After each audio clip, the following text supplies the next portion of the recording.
Good morning students. मैं अंकुश गुप्ता बेटा आपका हार्दिक स्वागत करता हूँ। तो बेटा हमारी जो +1 कॉमर्स की जो बिज़नेस है उसमें 16 चैप्टर चल रहा है। ठीक है, उस चैप्टर का जो टॉपिक है वो हमने डिस्कस भी किया था कि टॉपिक हमारा क्या चल रहा है यहाँ पर, फायर इंश्योरेंस। ठीक है, तो हमने लाइफ के बारे में सबसे पहले पढ़ रहे थे। हम 3 टॉपिक पढ़ रहे थे यहाँ पर, लाइफ इंश्योरेंस, उसके बाद फायर इंश्योरेंस पढ़ेंगे, उसके बाद मैरीन इंश्योरेंस पढ़ेंगे। ठीक है, ये हम इसके अंदर पढ़ेंगे। तो कल हमने जो पहला टॉपिक स्टार्ट किया है वो लाइफ इंश्योरेंस के बारे में स्टार्ट किया है हमने। लाइफ इंश्योरेंस होता क्या है, ठीक है, और इसके कुछ हमने ऑब्जेक्टिव्स भी डिस्कस किए थे। तो अब बेटा ऑब्जेक्टिव्स, आपको 2 ऑब्जेक्टिव्स बता दिए थे मैंने, एक प्रोटेक्शन ऑब्जेक्टिव्स और एक इन्वेस्टमेंट ऑब्जेक्टिव्स। दोनों के बारे में अच्छे से डिस्कस कर दिया था मैंने आपको। अभी जो मैं लेकर चल रहा हूँ नया एक न्यू टॉपिक है, principle of life insurance. Principles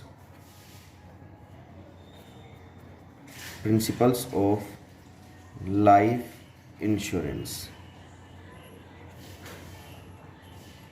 ठीक है, प्रिंसिपल्स ऑफ लाइफ इंश्योरेंस। देखिए हमारे पास कुछ सिद्धांत होते हैं, कुछ रूल्स होते हैं, कुछ रेगुलेशंस होती हैं लाइफ इंश्योरेंस प्रीमियम को लेकर। ठीक है, तो कुछ प्रिंसिपल्स का मतलब क्या होता है बेटा, सिद्धांत, लाइक रूल्स एंड रेगुलेशन। ठीक है, तो ये प्रिंसिपल्स होते हैं। हमारे पास 2 तरह के प्रिंसिपल्स आते हैं यहाँ पर। सबसे आता है principle of the utmost good faith. Principle of the utmost good faith. Second आता है principle of insurable interest. Principle of insurable interest. तो देखिए 2 तरह के हमारे पास जो प्रिंसिपल्स होते हैं वो आते हैं। ठीक है, दोनों को किस तरीके से जस्टिफाई करना है, आइडेंटिफाई करना है, वो मैं आपको अब बता देता हूँ। दोनों का मतलब क्या होता है, इस चीज़ को ध्यान में रखना बहुत ज़रूरी बात है। ये कई बार मैक्सिमम टाइम पूछा जाता है, प्रिंसिपल्स ऑफ इंश्योरेंस। ठीक है, 3 मार्क्स में, 4 मार्क्स में इसको हम पूछ लेते हैं कई बार। ठीक है, तो हमारे पास 2 तरह के प्रिंसिपल्स होते हैं, principles of utmost good faith and principle of insurable interest. Utmost good faith के बारे में आपको बता चुका था बेटा कि देखिए एक होता है हमारे पास इंश्योरर और एक होता है हमारे पास इंश्योर्ड। ठीक है, दोनों के बीच में जो कॉन्ट्रैक्ट होता है ना बेटा, ये इंश्योरेंस करने वाला है और ये इंश्योरेंस करवाने वाला, ये कस्टमर है फॉर एग्जांपल समझ लीजिए। तो दोनों के बीच में जो कॉन्ट्रैक्ट होता है ना, वो उस कॉन्ट्रैक्ट के अंदर क्या होना चाहिए, गुड फेथ। दोनों में एक विश्वास होना चाहिए, और विश्वास किसको करना होगा, कस्टमर को अपने इंश्योरर के ऊपर करना होगा।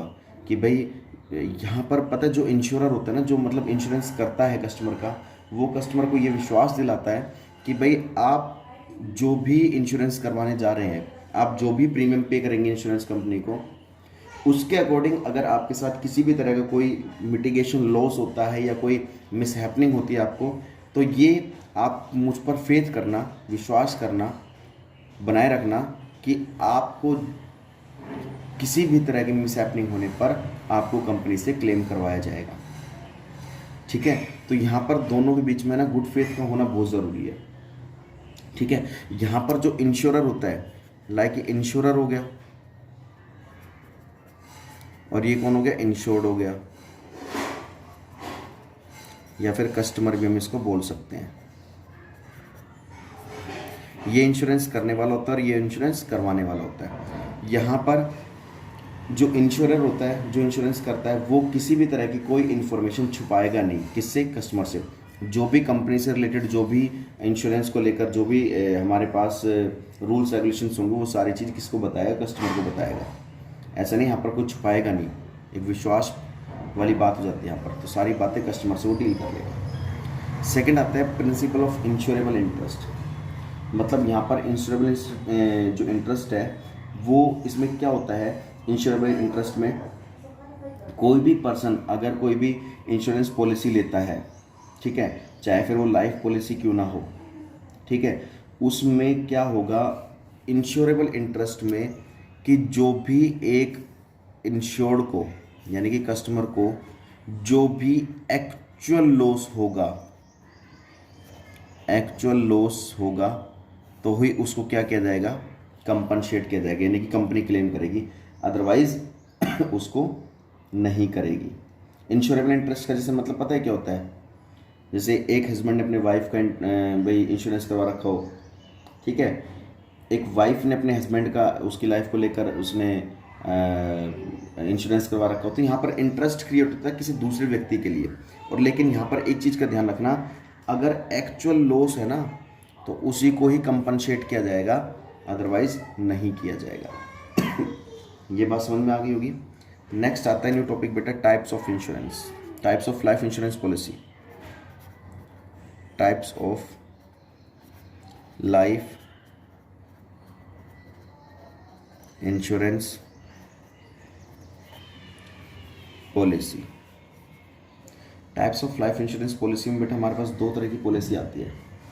एक तो आती है होल लाइफ पॉलिसी, इसके अंदर दो तरह की पॉलिसी आती है हमारे पास। एक तो आती है whole life insurance policy,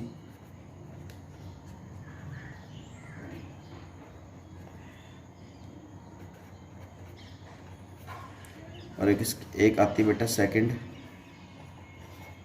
endowment insurance policy, endowment insurance policy.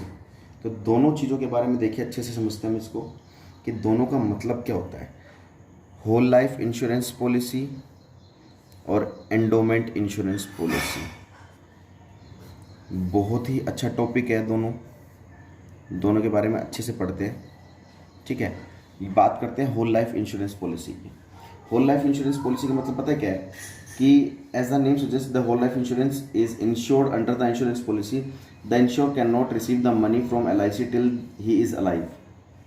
जब तक वो जिंदा है ना, होल लाइफ मतलब पूरी जिंदगी भर, होल लाइफ का मतलब क्या होता है, पूरी जिंदगी भर, जब तक वो जिंदा है तब तक इंश्योरेंस कंपनी से उसको कुछ भी क्लेम नहीं मिलेगा, क्योंकि उसने कब तक के लिए लिया है, होल लाइफ के लिए। जिस दिन उसकी डेथ हो जाती है उस दिन कंपनी उसको क्लेम कर देगी, ठीक है। तो होल लाइफ इंश्योरेंस पॉलिसी उसने क्या कहा कि जब तक कंपनी कहती है जब तक आप जिंदा हो तब तक आपको कोई क्लेम नहीं दिया जाएगा, आपके साथ किसी तरह की मिसहैपनिंग होती है तब आपको क्लेम किया जाएगा। मैंने उसकी पॉलिसी पता है ज़िंदगी भर तक चलती रहेगी, उसको प्रीमियम है ना पूरी लाइफ पे करना पड़ेगा जब तक वो जिंदा है। और एंडोमेंट इंश्योरेंस पॉलिसी में क्या होता है, इसमें this is the most popular type of the life insurance policy, सबसे ज़्यादा पॉपुलर है। इसमें टाइम पीरियड फिक्स होता है कि भाई मैंने 5 साल के लिए इंश्योरेंस पॉलिसी करवाई है, 10 साल की इंश्योरेंस पॉलिसी करवाई है, 12 साल के लिए इंश्योरेंस पॉलिसी करवाई है। इसमें बस इतना ध्यान रखना, इसमें टाइम पीरियड जो होता है वो फिक्स्ड होता है, ठीक है। इसमें टाइम पीरियड फिक्स्ड नहीं होता है, इसमें होता है पर्टिकुलर टाइम पीरियड, इसमें नहीं होता है। ये पूरी लाइफ चलती रहती है, ठीक है ना, पूरी लाइफ चलती रहती है। जब मतलब किसी और इसमें भी क्या होगा कि उसकी आफ्टर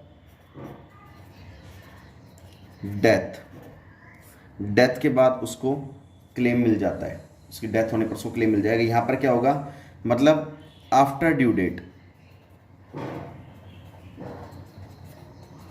यहाँ पर ड्यू डेट के बाद उसको क्लेम मिल जाएगा। उसने जैसे मान लीजिए उसने कोई किसी ने व्यक्ति ने 10 साल के लिए पॉलिसी ले रखी है, 10 ईयर्स के लिए, तो 10 साल में क्लेम मिल जाएगा। 15 ईयर्स के लिए ले रखी है तो 15 ईयर्स बाद उसको क्लेम मिल जाएगा। मान 20 ईयर्स के लिए ले रखी है तो 20 ईयर्स के बाद मिल जाएगा।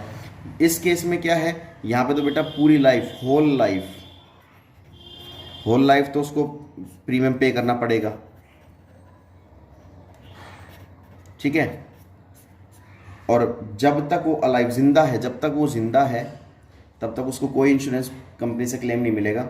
जिस दिन उसकी डेथ हो गई, डेथ के केस में मान लीजिए व्यक्ति है, इसने होल लाइफ इंश्योरेंस पॉलिसी ले रखी थी, होल लाइफ इंश्योरेंस पॉलिसी, इसकी डेथ के बाद कंपनी इसको, मान लीजिए इसकी डेथ हो गई, इसकी डेथ के बाद यहाँ पर फिर कंपनी इसको क्लेम करेगी।